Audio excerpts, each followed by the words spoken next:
అందరికీ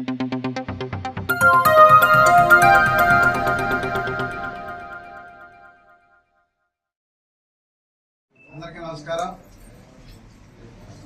ఆంధ్ర రాష్ట్ర సమితి పార్టీ ఆవిర్భావ దినోత్సవం ఈరోజు. పార్టీ స్థాపించి 3వ సంవత్సరం. ఇది ప్రజల పార్టీ. ఆంధ్ర రాష్ట్ర ప్రజలందరికీ నమస్కారాలు. అలాగే రాజధాని రైతులకి, అలాగే మన మీడియా మిత్రులకి, మిగతా పార్టీ వ్యవస్థాపక అధ్యక్షులందరికీ, నాయకులకి పేరు పేరున నమస్కారాలు తెలియజేస్తా ఉన్నాం.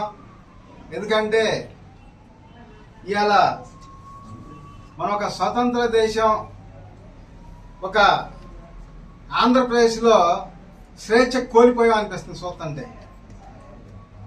రాజధాని పేరు చెప్పుకొని భూములు తీసుకోవటం, అమ్ముకోవటం తప్పితే పరిపాలన కనపడతల్లా. గతంలో హైదరాబాద్లో హైటెక్ సిటీ నేను కట్టా అని చెప్పుకుంటాడు ఇప్పుడున్న సీఎం గారు. ఆనాడు 10-15 వేలు ఎకరం కొనుక్కొని 40-50 కోట్లకు అమ్ముకున్నారు ఎకరా. అలాగే 2014లో ముక్కు పొడతో సహా ఇంటికి పంపిస్తా, రుణమాఫీ చేస్తా అని చెప్పి ఆయన ఆ విషయం మర్చిపోయి రుణమాఫీ పోయింది గాలిలో. 5 దఫాలు అన్నాడు, 5 లక్షలు అన్నాడు. అది ఇది అయిపోయింది 5 ముక్కలు. తర్వాత రాజధాని భూములు తీసుకున్నాడు 12 సంవత్సరాలు. అది పోయింది డెవలప్మెంట్ చేయకుండా. మళ్ళీ గెలిస్తే డెవలప్ చేస్తా అని చెప్పి మళ్ళీ ఏవో అబద్ధాలు చెప్పి మళ్ళీ వచ్చారు. మళ్ళీ ఇప్పుడు సెకండ్ పూలింగ్ అన్నారు. ఎందుకు చెప్తున్నా అంటే ఇదంతా నేను సెకండ్ పూలింగ్ మీద 280వ రోజు ఈ రోజు. 208 రోజులు. ఎందుకంటే రిలే నిరసన దీక్ష చేసాం రైతుల కోసం. 208 రోజులు చేస్తుంటే అనేక ఇబ్బందులు, దౌర్జన్యాలు, డిపార్ట్మెంట్లు పెట్టి దాడులు చేపేయటం, అనేక ఇబ్బందులు పెట్టారు, అనేక ఇబ్బందులు గురి చేశారు. అయినా సరే ప్రజల కోసం పట్టు ఎడవని ఇక్కడ మార్పులా పోరాటం చేసుకుంటానే వస్తున్నారు. ఎందుకంటే ఈ జేకేఆర్ ఆంధ్ర రాష్ట్ర సమితి పార్టీ స్థాపించిందే ఎస్సీ, ఎస్టీ, బీసీ మైనార్టీల్ని సీఎం చేయాలని, ప్రతి కుటుంబం 10 కోట్ల ఆస్తి పనులు చేయాలని. ఎందుకంటే మీకు ఓ 2 కుటుంబాలు 2 వ్యక్తుల మీద అపారమైన ప్రేమ అయిపోతుంది. ఏం చేస్తాం, వాళ్ళు అసలు తట్టుకోలేకపోతున్నారు. లక్షల కోట్లు ఏం చేయాలి అర్థం కావట్లా. మీరెటు ఓట్లు వేస్తారు కదా వాళ్ళకి, ఈయన కాకపోతే ఆయనకి వేస్తున్నారు, ఆయన కాకపోతే ఈయనకి వేస్తున్నారు. మాకు తప్పితే ఇంకెవరికి వేస్తారు ఈ అమాయక ప్రజలు అని చెప్పి విదేశాలు పోయి పుట్టినరోజులు చేసుకున్నారు 100,000 కోట్లు పెట్టి. అలాగే లక్షల కోట్లు ఫస్ట్ పూలింగ్ అని, సెకండ్ పూలింగ్ అని, హైటెక్ సిటీ అని చెప్పి 10-15 వేలు కొనుక్కొని 50 కోట్లు 100 కోట్లకి అమ్ముకొని లక్షల కోట్లు వాళ్ళు గడిస్తున్నారు. పాపం మీకు అర్థం కాదు. 5 కోట్ల మంది ప్రజలకి అమ్మ మీ కాళ్ళు మొక్కుతానమ్మా, ఒక్కసారి మన పార్టీ కొట్టేయండి. 2019లో మన జగన్ గారు ఏం చెప్పారు, ఒక్క ఛాన్స్ అన్నారు, ఇచ్చారు కదా. ఆయన 3 రాజధానులు. సరే ఏదన్నా కానీ ఆయన చేతనే ఆయన చేశాడు. కొన్ని మంచిగా ఉన్నాయి, కొన్ని చెడ్డగా ఉన్నాయి, ఏదన్నా కానీ. తర్వాత ఈయన ఏం చేశాడు, ఎన్టీఆర్ మా అల్లుడు కదా పార్టీని అప్పచేత ఆయన చేతిలో సీఎం పదవితో సహా లాగేసుకున్నాడు పార్టీని. ఆయన నమ్మి ఓటేస్తున్నారు 30 ఏళ్ల నుంచి. ఇటు కాకపోతే అటు కాకపోతే ఇటు. ఆయన ఏం చేశాడు, 2014లో రుణమాఫీ అంటాడు, ఏం చేయడు. 2002లోనేమో కరెంట్ లేకుండా చేశాడు, అది అయిపోయింది. మళ్ళీ ఇప్పుడు గెలిచి పూలింగ్ అని చెప్పి మళ్ళీ సెకండ్ పూలింగ్ అని ఈ విధంగా దోసుకుంటున్నాడు. పద్దాకి విదేశాలు పోతారు. నేనేదో ఒక కొత్త న్యూస్, 23 లక్షల కోట్ల ఉద్యోగాలు అంట. అంటే ఒక్కొక్కరికి ఒక 2,700 ఉద్యోగాలు వస్తాయి. ఏంటయ్యి అంటే ఎందుకు చెప్తున్నానంటే ఆంధ్ర ప్రజలందరూ కూడా అమ్మ అందరూ పాదయాత్రలు చేస్తాను, మేము పాదలకు మొక్కే యాత్ర చేస్తానమ్మా. ఒక్కసారి ఆయన 19లో ఒక ఛాన్స్ చూశారు, 24లో ఆఖరి ఛాన్స్ చూశారు, రేపు 29లో కొత్త ఛాన్స్. మమ్మల్ని చూడండి అమ్మా, కొత్త పార్టీని కోటేశ్వరాన్ని ఒకసారి చూడండి. మీ అన్ని సమాజ వర్గాలు కూడా తప్పనివారీగా సీఎం చేస్తాము. మన మేనిఫెస్టో ఉన్న ప్రకారంగా ప్రతి కుటుంబం 10 కోట్ల ఆస్తి పనులు చేస్తాము. అలాగే మొన్న ఎవరు అంటారు కూటమి వాళ్ళు 10 రోజులు 10 కోట్ల వాళ్ళ మొఖాన్ని ముందు ఎత్తి లేబర్ 5 కోట్ల మంది వాళ్ళే ఓట్లు వేస్తారు. నా కడుపు మండి గుండె రగిలిపోయి మేనిఫెస్టోలో కూడా మద్యం ఫ్రీ అని పెట్టా. అది తయారయ్యేది 10 రూపాయల క్వార్టర్. మీ దగ్గర 100 రుణాలు వసూలు చేస్తారు. అందుకని ఆ క్వార్టర్ ఏదో ఈయనరా సంవత్సరం కాదు 5 సంవత్సరాలు బారికి మద్యం ఫ్రీ, విద్యా వైద్యం ఫ్రీ. ప్రతి కుటుంబం 10 కోట్ల ఆస్తి పనులు చేసి తీరుతా.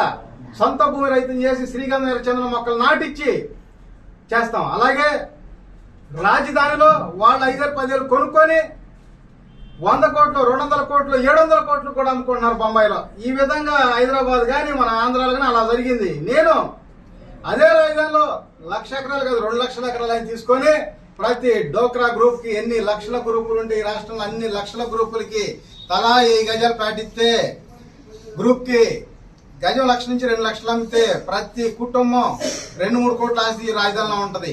అలాగే శ్రీకాంత్ ఎర్రచందన మొక్కలు ఇస్తే ప్రతి కుటుంబం 10 కోట్ల ఆస్తి పనులు అవుతారు. ఈ విధంగా ఆలోచన చేసి ఈ ప్రభుత్వాలు ఈ పార్టీని చూసి వాళ్ళ అబద్ధాలను చూసి భరించలేక మనసు చలించి ఈ యొక్క ఆంధ్రప్రదేశ్ ప్రజల కోసం ఈ ఆంధ్ర రాష్ట్ర సమితి పార్టీ స్థాపించడం జరిగింది. ఈ జేకేఆర్ ఊపిరి ఉన్నంత వరకు ఈ ప్రజలు ఈ రాష్ట్ర ప్రజల కోసం పోరాటం చేస్తూనే ఉంటాం. నేను ఏదో ప్రజల దగ్గర నుంచి వాళ్ళు దోసుకున్నట్టు దోసుకోం. కష్టపడి వ్యవసాయం చేసుకొని ఏదో చేతన చిన్న చిన్న వ్యాపారాలు చేసుకొని నేను సంపాదించి ఈ పార్టీ పెట్టి పార్టీ కోసం ఈ ప్రజల కోసం ఖర్చు పెట్టి ముందుకు వస్తా ఉన్నా. ఎందుకంటే వాళ్ళు ప్రజల సొమ్ము మీరు ఎందుకంటే అభిమానం చూపిస్తున్నారు, వాళ్ళు ఓటేస్తున్నారు. ఈయన కదంటే ఆయనకి, ఆయన కదంటే ఈయనకి. వాళ్ళు ప్రత్యక్షంగా 4 లక్షల కోట్లు, పరోక్షంగా 5 లక్షల నుంచి 6 లక్షల కోట్ల ఆదాయాలు ఉంటాయి ఈ రాష్ట్రంలో. ఎందుకంటే యాడ్ చైర్మన్లు కానీ లేకపోతే సీసీఐ పత్తి కానీ ఇంకా ఏరే పొగాకు ఏరే ట్యాక్స్లు ఎన్నో వస్తాయి. ఇవన్నిటి మీద కనీసం 10 లక్షల కోట్ల ఆస్తి వచ్చింది ఆదాయం సంవత్సరానికి. మీరు ఓటేసి మీరు అడగరు, వాళ్ళని అడిగే ధైర్యం ఉండదు. వాళ్ళేమో అవినీతి చేస్తారు. విదేశాలు పోయి పుట్టినరోజు చేసుకుంటారు 100,000 కోట్లు ఖర్చు పెట్టి. ఏడ ఊరికి ఒక 50,000, 1,00,000 లేకపోతే 1 కోటి రూపాయలు పంపించేసి ఊరూరా పుట్టినరోజు చేసుకోమంటారు. ప్రజల డబ్బులేగా, మీ డబ్బులే కదా వాళ్ళయ్యా. నేను అందుకని చెప్తున్నా, ఈ అభిమానం వేరు. అభిమానం ఉంటే పుట్టోలు పెట్టుకొని పూజించుకోండి. ఓటు వేరు. ఓటు అనేది భావితరాలు భవిష్యత్తు. భావితరాలు అంటే ఎవరో కదమ్మా, మీ పిల్లలు. నా కోసం కాదు, మీకోసం, మీ బిడ్డల కోసం, మీ బిడ్డ భవిష్యత్తు కోసం ఆంధ్ర రాష్ట్ర సమితి పార్టీకి ఓటేయండమ్మా. నెక్స్ట్ 29లో 100% ఈ మేనిఫెస్టోలో ఉండే మొత్తం కూడా జరిగి తీరతాయి అంతే, అనుమానం లేదు. ఎందుకంటే అంత ఆదాయం ఉంది మన రాష్ట్రానికి. కొందరే దాచుకుంటున్నారు. అందుకని చెప్పి అభిమానించండి. సినిమా యాక్టర్ని అభిమానించినట్టు రాజకీయ నాయకులు కూడా అభిమానించండి. అంతేగాని అభిమానం ఎక్కువైపోయి ఈయన కాదంటే ఏమంటే ఆయనకి, ఆయన కాదంటే మన నెక్స్ట్ ఈయనకి ఈ విధంగా వేసుకుంటూ ఓడిపోతే ఆ ఏదో కొద్ది పర్సెంట్ 1-2% వాళ్ళే బాగుపడుతున్నారు. వేల లక్షల కోట్లు సంపాదిస్తున్నారు. మీ భవిష్యత్తు ఏంది? మీ పిల్లల భవిష్యత్తు ఏంది? అందుకని మన ఆంధ్ర రాష్ట్ర సమితి పార్టీకి ఓటేసి గెలిపిమని చెప్పి నేను ఈ రాష్ట్రంలో 5 కోట్ల మంది ప్రజలందరూ కూడా పాదాలకి మొక్కి మరి నేను నమస్కారం పెట్టి దండం పెట్టి మరి ఏడుకుంటున్నానమ్మా. ఓటు వేయండి అయ్యా, మీ భవిష్యత్తు మారింది, మీ బిడ్డల భవిష్యత్తు మారిద్ది. ఎందుకంటే ఎన్నో ఉన్నాయి. ఇంకా నెక్స్ట్ ప్రతి ప్రెస్ మీట్ లో కూడా ఒకటి చెప్తా, ఇన్ని రకాల ఆవేదనలు ఉన్నాయి, ఇన్ని రకాల నష్టపోతున్నారు మీరు. ఎస్సీ, ఎస్టీ, బీసీ మైనార్టీలు అందరూ కూడా దఫల వారీగా సీఎం పదవి ఇస్తాం. ప్రతి కుటుంబం 10 కోట్ల ఆస్తి పనులు అయింది. జనం ముందు వచ్చి జనంలోనే మాట్లాడి ఏం చేసినా కూడా జనం ముందే చేయాలి. మనం పోయి సొక్కా పట్టుకుని పని చేయించుకునే వాడికి ఓటేయాలి. వాడు గన్ను పెట్టుకుని కూర్చునే వాడికి ఓటైతే గన్నుతో కాల్చేస్తాడు దగ్గర కూడా. కానీ ఆలోచన చేయండి, నేను గతంలో కూడా అదే చెప్పా. ఇంటికి వచ్చి పని చేసేవాడికి ఓటేయాలమ్మా. మనం కనుక ఇట్లా ఓటేస్తే ఖచ్చితంగా వాడు బెదిరిస్తారు. ఆ 4 రోజులు ఓటేసుకుందా బుజ్జగిస్తారు అన్ని చేస్తారు. ఆ తర్వాత మా పార్టీ మీరెవరు అంటారు అంతే. కాల్ చేస్తాను గన్ను పట్టుకుంటారు ఇక అంతే, ఎవరు దగ్గర కూడా రానిరు.